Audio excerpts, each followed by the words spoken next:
Hi, my name is Sabrina Blando, and this is the Leadership Experience. I did PCN 2013, Filipino Culture Night. These are the 4 steps to success that I will be walking you through. Step 1, what happened during the experience? For my leadership experience, I chose to be involved with a high school event at Westview. This was a Filipino cultural fundraiser event that is held every year, and I got to be part of the 9th annual Filipino Culture Night. Back in high school, I was a part of this Filipino American club, and every year they put on this fundraiser show called PCN, hint, Filipino Culture Night. I was a part of PCN all 4 years when I was in high school, and I got to be a part of something really great. The show consists of a play showing off the tradition of an everyday life of a Filipino American. It also consists of great talents such as traditional Filipino dances, as well as, a hip hop dancing routine as a finale. On the day of PCN, Amy, the president of the club, she allowed me to have the privilege to take charge of the theater's front of the house, as well as being in charge of the food aspect during intermission. Luckily, this was a 2-day event taking place on Friday, March 22nd and Saturday, March 23rd, both starting in the evening, and I was fortunate enough to be a part of both. So I actually got the chance to improve any mistakes or anything that went wrong the first day so that I could make changes so the second day would run more smoothly.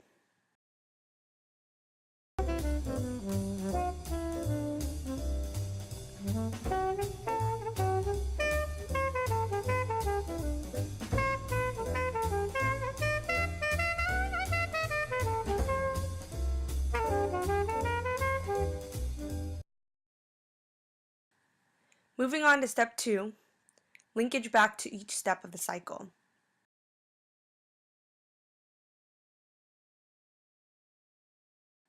In stage 1 of the cycle, create a shared vision, Amy communicated with me the important things that she wanted to make sure that was going to happen during the day of.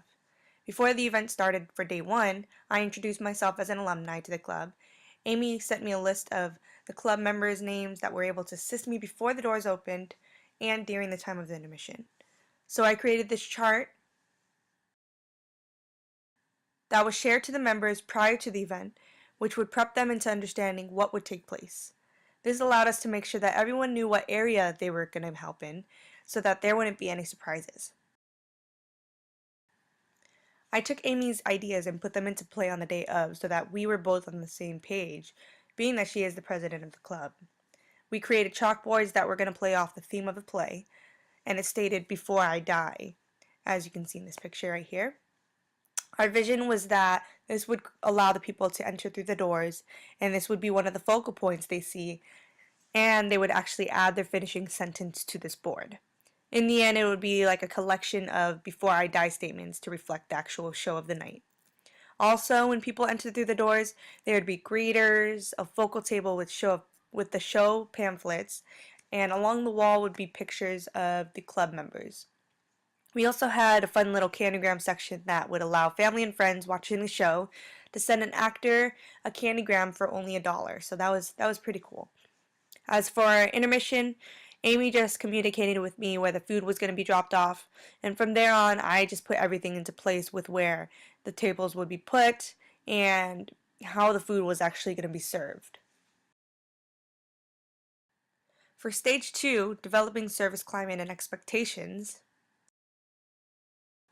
along with that chart that had a list of club members and what area they were going to help assist me with, this allowed the event to run a bit smoother when the doors opened.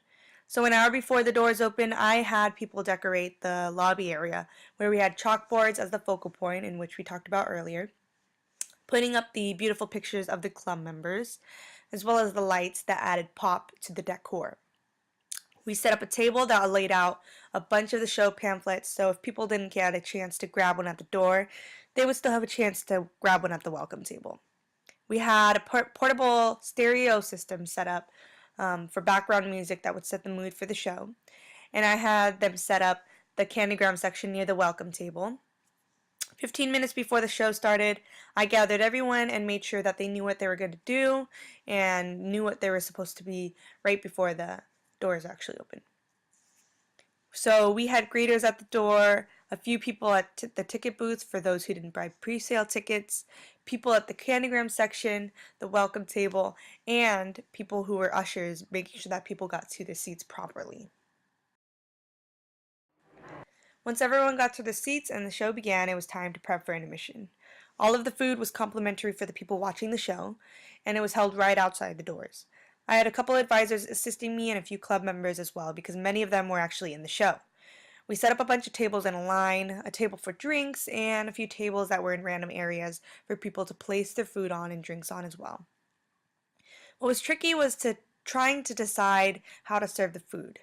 Either institutional cafeteria style where the members serve the food as people walk down in a line, or to do it like the past years where we would plate up as many plates that can fit on the tables so that when people in the line, they line up and then there are already set plates with food on them for people to take. And then we would just keep plating them as people take the ones that are already preset. The problem with this was that one of the lead members actually wanted to do the institutional cafeteria style, while I wanted to do the more traditional way because I knew that the old traditional way would work. But then again, I knew that there was another day, so that if the cafeteria style didn't work well, we would stick to the traditional way the following day.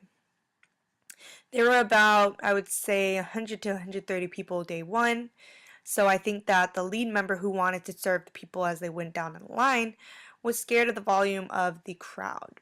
I sensed that she had a feeling we couldn't pull it off, so we stuck to, the more institutional cafeteria style.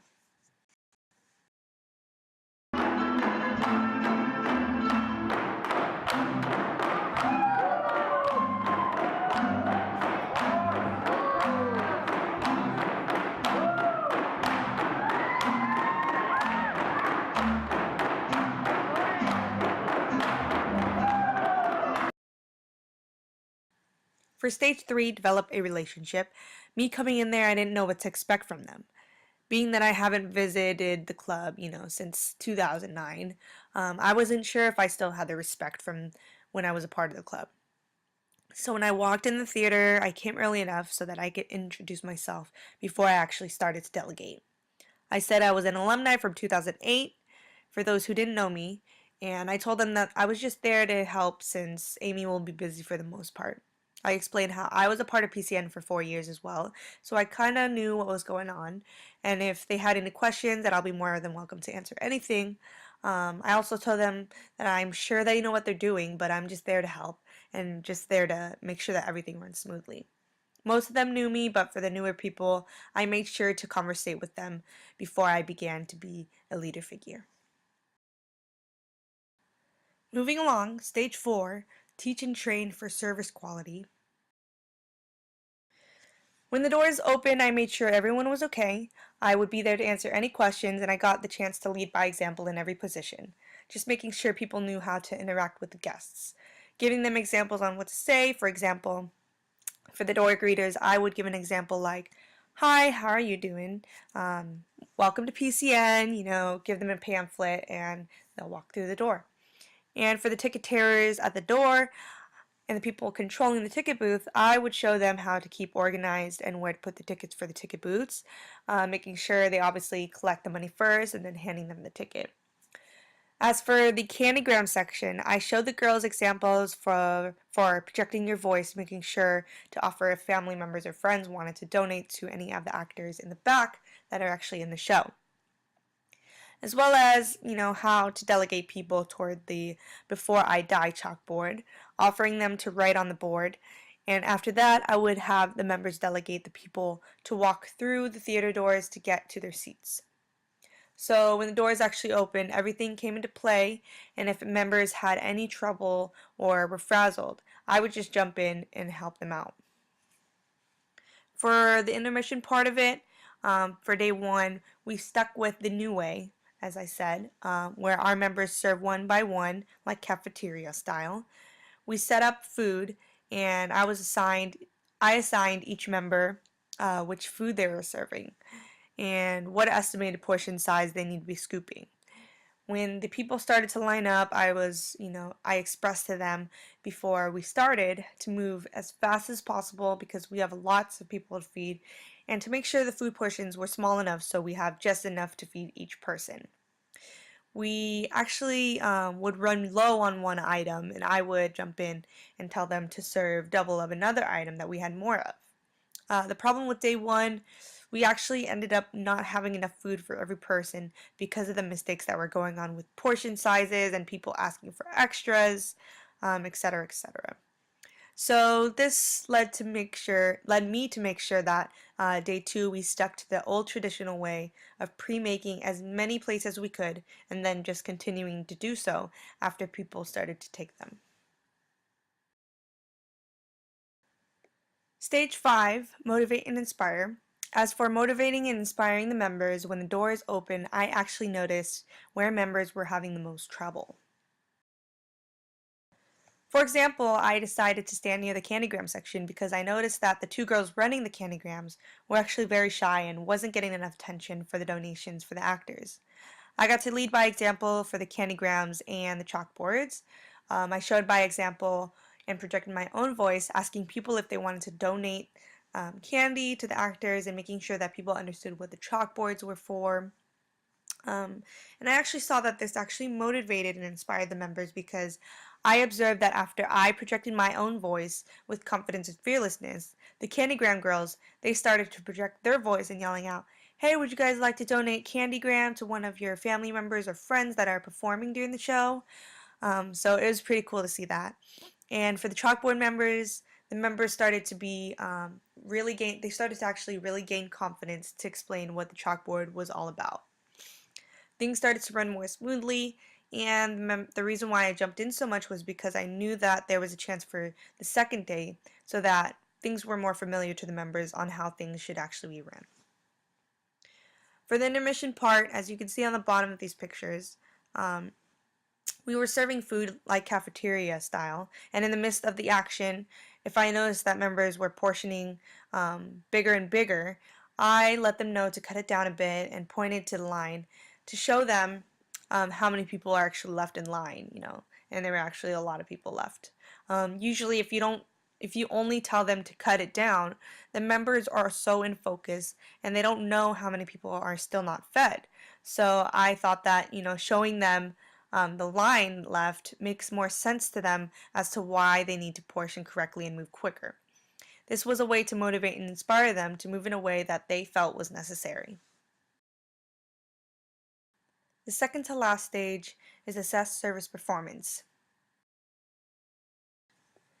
The way I evaluated the performance was to observe first how they do in action, and if I noticed the member needed help, I would actually jump in and show them how I would do it. I would work with them side by side, and as you can see in these two pictures, this is what I was actually doing. I was working with them side by side, plating food as well as they were plating food.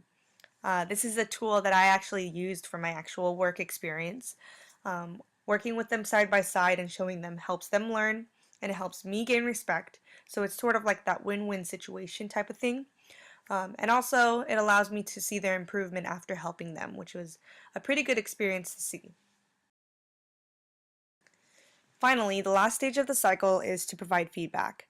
I didn't necessarily need to provide any feedback from when we were in the lobby going through the process when the doors open, but as for the intermission part, I did provide feedback by telling them, what went well, what didn't go well, and how we can improve for day two. In day one, the cafeteria institutional style did not work at all. There were people left with no food to eat. The portioning sizes were really hard to control while we were in that rush of when the line was coming through. People were asking for extras, and it was just crazy, crazy disaster. So after I was giving them feedback, I told them that day two we were going to serve the food differently, and that I promised that it would run way smoother than it did for day one.